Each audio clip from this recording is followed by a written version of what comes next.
জন্য উনি সেই সময় কিন্তু ওই মব জাস্টিস শুরু করেছিলেন এবং তার ধারাবাহিকতায় কিন্তু আমরা দেখেছি তার কন্যা শেখ হাসিনা সেই মব জাস্টিস মানে জাস্টিসের সেই রাস্তায় উনি মানে তার বাবাকে ফেলো করে হাজার হাজার আমাদের বিএনপি জামাত বা অন্য বিভিন্ন সংগঠন থেকে শুরু করে সাংবাদিকদের দেখেছি বা সাধারণ মানুষ যারা শেখ হাসিনার অত্যাচারে নিষ্পেষিত ছিল কথা বলতে শুরু মানে কথা যখন বলেছে প্রতিবাদ করেছে ঠিক সেই সময় আমরা দেখেছি হাসিনা একের পর এক হত্যা করেছে গুম করেছে এবং জেলে বন্দি করে রেখেছে।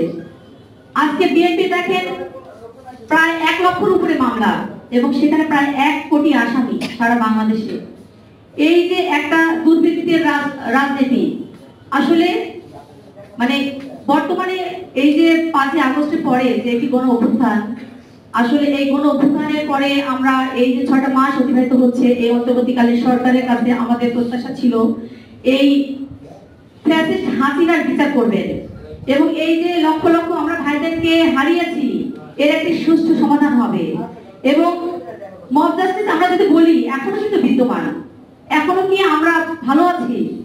এই যে কুমিল্লাতে আপনারা দেখেন 1 সপ্তাহ আগে কুমিল্লাতে একটি বিচার বহির্ভূত হত্যাকাণ্ড ঘটেছে সেটা কিন্তু এই প্রশাসনের মাধ্যমে কিন্তু এবং প্রতিনিয়ত কিন্তু আমাদের ছাত্রদল যুবদলের নেতাদেরকে মানে হত্যা করা হচ্ছে রাস্তাঘাটে যে কোনো জায়গাতে। এই যে নৃশংসতা আসলে এটা থেকে আমরা এখন পরিত্রাণ চাই এবং এই যে অপারেশন ডেভিড হান্ট নামে যে একটি অপারেশন চালু করেছে আসলে এটি আসলে কতটুকু আমাদের কাছে গ্রহণযোগ্য আসলে আমি মনে করি যে তার কেউই এটি খুব ভালোভাবে নেয়নি, কারণ 6 মাস অতিবাহিত হয়েছে অলরেডি অনেক দুঃশাসন এই 6 মাসে কিন্তু অনেক অঘটন ঘটে গিয়েছে। এটা কিন্তু এই সরকার কিন্তু শক্ত হাতে সেটা দমন করতে পারতেন কিন্তু এই সরকার সেটি শক্ত হাতে দমন করেনি।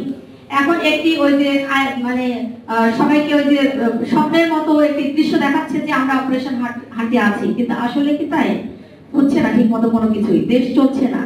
পুলিশ যেখানে শক্ত হাতে এই প্রশাসনের দায়িত্ব যারা আছে তাদেরকে শক্ত হাতে দুর্নীতি দমন করার কথা সেখানে আমরা দেখছি এখন পর্যন্ত সেই বৈষম্য বিরোধী আন্দোলনের ছাত্ররা ছাত্রদলের নেতা কর্মীরা যে কোনো অঘটনের রাস্তায় তারা গিয়ে সেটাতে সমাধান করছে।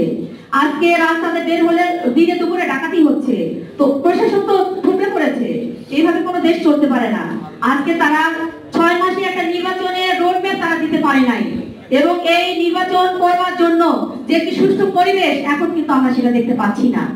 আজকে এই 6 মাসে যদি একটি সুষ্ঠু নির্বাচনের পরিবেশ তারা তৈরি করতে না পারেন আসলে কি হবে নির্বাচনে জানি না, কারণ শেখ হাসিনা হাসিনা যে অপকর্মগুলো করে গিয়েছে এই অপকর্মের বিচার যদি করে এই যে আওয়ামী লীগ নামক যে দল এটি কিন্তু থাকার কথা না, এই দলটাকে অবশ্যই ব্যান করতে হবে, কারণ এই 16 বছরে অসংখ্য ভাইদের রক্তে রঞ্জিত করেছে এই বাংলার রাজপথ, অসংখ্য ভাইদের রক্তে নিমজ্জিত হয়েছে বাংলাদেশের মানচিত্র বাংলাদেশের পতাকা।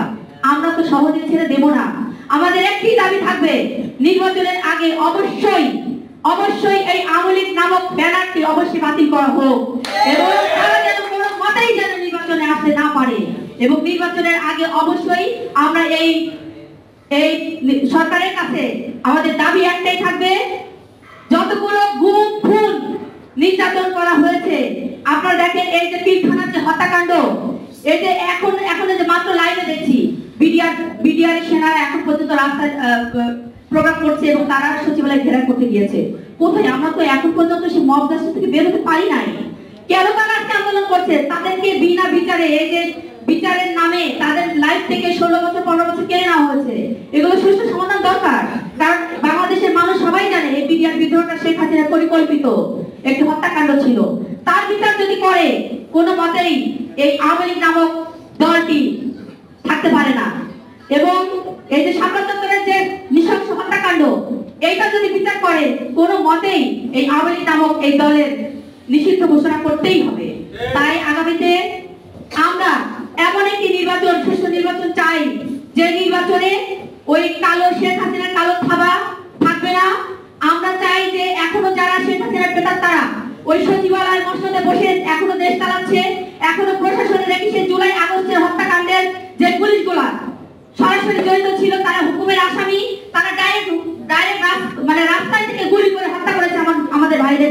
তাদের বিচার করা হোক, আমরা কিন্তু সেটা কোনো কিছু দেখতে পাচ্ছি না। কারণ এখনো দেখি প্রশাসনের সেই সব পুলিশদেরকে এখনো পদোন্নতি দিয়ে তাদেরকে বিভিন্ন জায়গায় আশীষ করা হয়েছে। সুষ্ঠু নির্বাচনের আগে আমরা এই সকল কিছুর একটি সংস্কার চাই, তারপরেই আমরা একটি সুষ্ঠু নির্বাচন চাই। আজকের এই আলোচনা সভায় সকলেই উপস্থিত ছিলেন, অনেক সময় দীর্ঘ সময় অপেক্ষা করেছেন, সকলকে অসংখ্য ধন্যবাদ। ভালো থাকবেন সবাই, দেখা হবে ইনশাআল্লাহ আগামীতে। খোদা বলেছি আমাদের বর্তমান রাজনীতিটা সেই পথে আগাচ্ছে।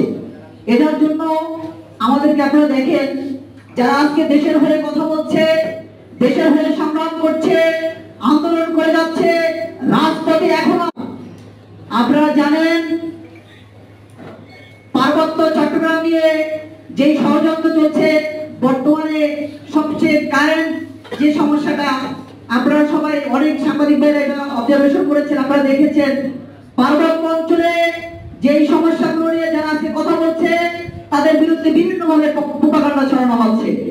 আপনারা জানেন আদিবাসী শব্দটাকে আমি একটু বলি। আদিবাসী শব্দটা হচ্ছে এমন একটা শব্দ যেই শব্দটা দিয়ে দেশকে ষড়যন্ত্র করে রাষ্ট্রকে বিখণ্ডিত করতে চায়, আলাদা করতে চায়। বিশেষ করে আপনারা জানেন পার্বত্য চট্টগ্রামের রাঙামাটি, বান্দরবান, খাগড়াছড়ি এই বিষয়টা হচ্ছে খুবই মর্মাহত এবং দুঃখজনক। আপনারা দেখেছেন এটা নিয়ে বিশেষ করে পার্বত্য চট্টগ্রাম ছাত্র পরিষদ এবং স্টুডেন্ট ফর সমারেন্ডি যে ঢাকা বিশ্ববিদ্যালয়ের থেকে আন্দোলন শুরু করেছিল, এই আন্দোলনটা করতে গিয়ে আপনারা জানেন বইয়ের ভিতরে আদিবাসী শব্দটাকে তারা বাস্তবায়ন করতে চাচ্ছে। তো সেই ক্ষেত্রে স্টুডেন্ট ফর সমারেন্ডি সর্বদাই সোচ্চার ছিল, আন্দোলন করেছিল, তারা আমাদেরকে আশ্বস্ত করেছিল যে তারা বইয়ের ভিতরে আদিবাসী শব্দকে রাখবে না, এবং যে আদিবাসী শব্দ যুক্ত করেছে তাকে সেখান থেকে অব্যাহতি দেওয়া হয়েছে।